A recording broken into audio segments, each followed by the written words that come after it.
ဂျော်ရှော်ဘန်နဲ့တွေ့မှခပတ်ပြုတ်သွားခဲ့တဲ့ရှမ်ပီယံဟောင်းအလာဇန်နာပန်နူဂျာတယောက်အခုတော့စင်ကြီးအသစ်တွေနဲ့လေကြီးနေပြန်ပါပြီ။လက်စရိုတိုင်ရာကိုအနိုင်ယူပြီးရှမ်ပီယံကပတ်ဆက်ထိန်သွားတဲ့ဂျော်ရှော်ဘန်ရဲ့ဆွမ်းဆောင်ရည်တွေပွဲအများစုမှာ5 of the night ဆုတွေခဏခဏရထားတဲ့အပြင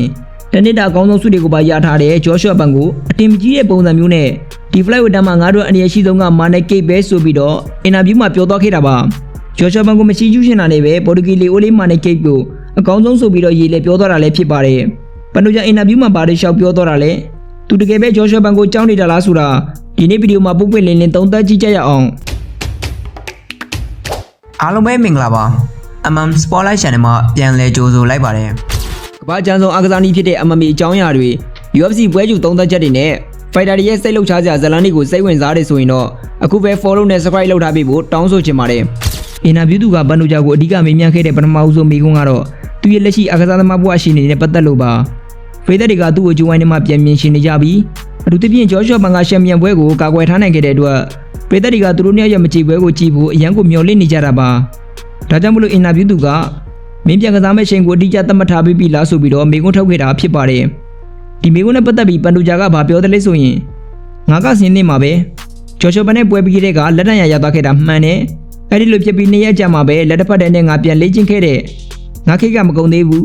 းငါတိမ်မဲ့ရမှာလေအများကြီးကြံသေးတယ်ဆိုပြီးတော့ပြောသွားခဲ့တဲ့ဒီနေရာမှာတော့သူ့ရဲ့အားကစားသမားစိတ်ဓာတ်နဲ့ကြိုးစားမှုကိုရှော့တော့လို့မရဘူးတန်ရရပြီး2ရက်ကြာမှာလက်တစ်ဖက်တည်းနဲ့လေ့ကျင့်ခန်းပြန်ဆင်းနေဆိုတာကဖိုင်တာတယောက်အနေနဲ့ဇွဲရှိမှုကိုတော့အတိမပြရပါမယ်ဒါပေမဲ့ပန်နူဂျာဆက်ပြောခဲ့တဲ့စကားတွေကိုကြည့်လိုက်ရင်တော့သူ့ရဲ့မာနကထိတ်ဆုံးကိုရောက်နေတော့မှာပဲသူကကပတ်ရထားရင်ကိုပြောတဲ့စကားတွေကတက်ရောက်မှုပိုကြီးတယ်ဒါကြောင့်မလို့သူကပတ်ကိုပြန်ယူခြင်းနဲ့ UFC မှာနောက်တစ်ခေါက်ချန်ပီယံဖြစ်ခြင်းသေးတယ်ဆိုပြီးတော့ပြောသွားခဲ့ပါတယ်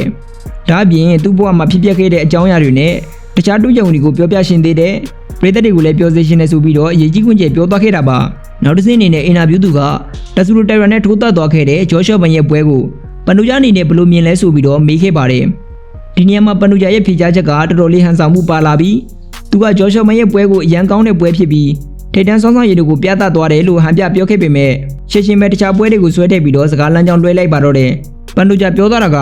တမျိုးမထင်ပါနဲ့အတညကခေါင်းပွဲမှာကစားသွားတဲ့ကမ်ဆန်နဲ့စရီလန်တို့ရဲ့ပွဲနဲ့ဒီ flight ပွဲနှစ်ခုရဲ့ဆွမ်းဆောင်ရည်ကိုရှင်းကြည့်လိုက်ပါဆွမ်းဆောင်ရည်ချင်းကအရန်ကွာရှားပါတယ်ဒါကအားလုံးကိုတက်သိပြနေတယ်လို့ပဲ UFC မှာ flight တန်းကတက်ခက်ရရတာကိုပို့ပေးနိုင်တာပါပန်နူဂျာကဂျော်ရှော့ဘန်ရဲ့နမြင်ကိုတိုက်ရိုက်ထုတ်ပြီးပါဇက်ကမရှိကျူးရှင်တော့ကမ်ဆန်နဲ့စရီလန်တို့ပွဲတဲ့ flight တန်းကပိုကြီးကောင်းတယ်ဆိုပြီးအတန်းလိုက်ကြီးတိမ်ကျုံပြောလိုက်တာပါဒါတွေမကသေးဘူးသူကမာနယ်ကိတ်နဲ့ဂျိုဂျီတို့ရဲ့ပွဲရိုက်ဘဲနဲ့လုံနီကာဘာနုတ်တို့ရဲ့ပွဲတွေကိုပါဆွဲထည့်လာပြီးတော့သူတို့အားလုံးကပရိသတ်တွေကိုအကောင်းဆုံးဖျော်ဖြေပေးခဲ့ကြတာလောလောဆယ် flight တန်းကသမိုင်းတစ်ချောက်အကောင်းဆုံးပဲလို့ပြောသွားခဲ့ပါတယ်ဒါကဘာကိုပြလဲဆိုရင်တော့ဂျော်ရှော့ဘန်တယောက်တည်းတော်နေတာမဟုတ်ပဲနဲ့တခြားသူတွေရဲ့ပွဲတွေကလည်းအပြတ်သက်ကောင်းတာပဲဆိုပြီးဂျော်ရှော့ဘန်ရဲ့အရေးရှင်းတဲ့အချိန်ဟုန်ကိုရှော့ချရှင်ခဲ့တာဖြစ်ပါတယ်ဒီတက်ပူဆိုးတာကတော့စကလုံးဆုံးမှာပန်နူဂျာပြောသွားခဲ့တဲ့စကားပါမနစ်ကသူကိုယ်တိုင်တန်ရာရသွားခဲ့လို့သာဒီလိုပြန်ဆိုင်မှုတွေကပုံမပြင်းထန်လာတာဖြစ်တယ်ဆိုပြီးသူကသူစောက်စမ်းကြီးလုပ်ပြီးတော့အထာပေးသွားပါသေးတယ်ဒီစကားရဲ့အဓိပ္ပာယ်မှန်ကဘာလဲဆိုရင်ငါသာတန်ရာမရရင်ဂျော်ရှော့ဘန်ရောတခြားသူတွေရောဒီလိုရှမ်ပီယံနေရာတွေလူနိုင်ကြမှာမဟုတ်ဘူးငါမရှိလို့မင်းတို့မင်းမှုနေကြတာဆိုတဲ့သဘောမျိုးလေတိုက်သွားတာဖြစ်ပါတယ်အတိတ်ကိုပြန်ကြည့်မယ်ဆိုရင်ပန်နူဂျာပြောတာကအစိတ်ပိုင်းရတော့မမားဘူး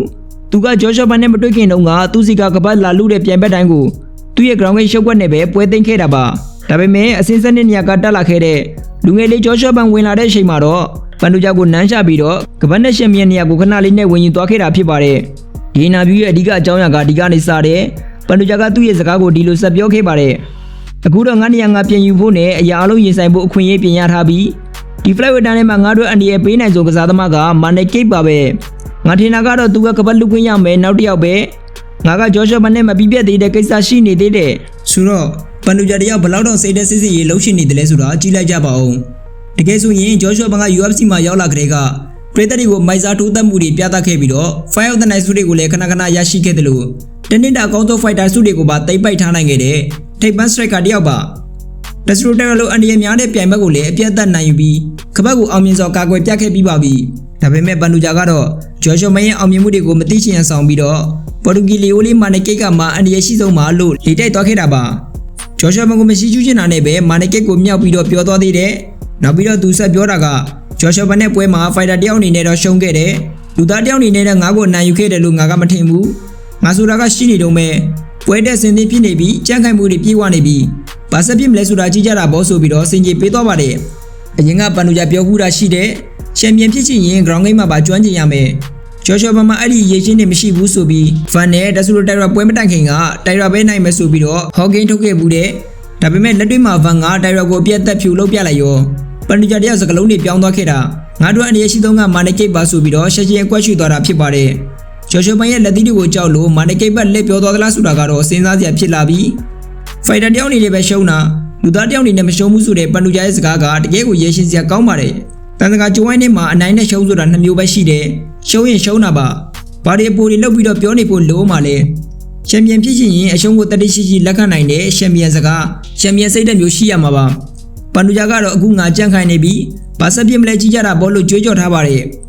ဒါပေမဲ့မြမကုံဆောင်ကျော်ရှောမရဲ့ပြင်းထန်လာတဲ့လက်သီးချက်တွေကတော့ဒုတိယအကြိမ်မကြည့်ပွဲမှာလည်းပန်တူဂျာရဲ့ကြန့်ခိုင်ပါတယ်ဆိုတဲ့မျက်နှာတွေကိုတူနဲ့ထုရှိတဲ့လိုမျိုးစွန့်ပြတ်သွားအောင်မှသိချတဲ့လောက်ပဲပန်တူဂျာအနေနဲ့လေဘဲတက်မနေပဲနဲ့ကျော်ရှောမရဲ့ဒေါသလက်သီးတွေကိုဘလို့ကာကွယ်ရမလဲဆိုတာပြင်ဆင်ထားဖို့တော့လိုမယ်လို့ထင်ပါတယ်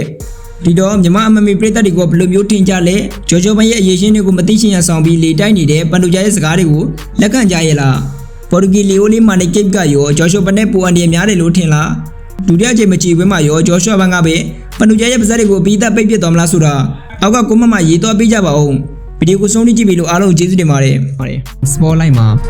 UFC 1 Champion မြန်မာဖိုက်တာတွေရဲ့အကြောင်းအရာတွေကိုနေ့တိုင်း update ပုံမှန်တင်ပေးနေမှာဖြစ်ပါတယ်။ဒါရဲ့နောက်ထပ်ဗီဒီယိုတွေကိုလည်းမကြာခင်တင်ပေးသွားပါမယ်။ကျွန်တော်ရဲ့ channel လေးကို like and subscribe comment လုပ်ပေးဖို့မမေ့ကြပါနဲ့လို့ပြောဆိုရင်ဗီဒီယိုကိုဒီမှာနေဆုံးသက်ရှင်ပါတယ်။